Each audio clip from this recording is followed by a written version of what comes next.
मुंबईत होळी धुलीवंदनाच्या दिवशी डीजे लाऊडस्पीकरला बंदी घालण्यात आली आहे आणि या संदर्भात बोलताना संजय राऊतांना वादग्रस्त विधान केले।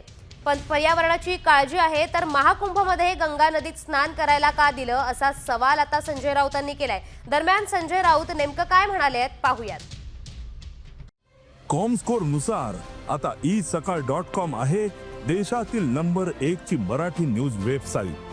प्रत्येक अपडेटसाठी isakal.com ला नक्की भेट द्या। होळीला परवानगी मिळत नाहीये, गणपती उत्सवावर बंधन आहे, दिवाळीत फटाक्यांवर बंधन आहे, ठीक आहे, आम्हालाही माहिती आहे पर्यावरण वगैरे काय आहे ते। मग पर्यावरणाची इतकीच काळजी आहे तर गढूळ पाण्यामध्ये महाकुंभला लोकांना स्नान का करायला लावलं? तुम्हाला पर्यावरणाची इतकी काळजी आहे तर नॅशनल ग्रीन ट्रिब्युनलचा रिपोर्ट असताना सुद्धा त्या गटारगंगेमध्ये लाखो कोटी रुपयांना लोकांना तुम्ही कोट्यावधी लोकांना तुम्ही का आतमध्ये डुबकी मारायला लावलीत?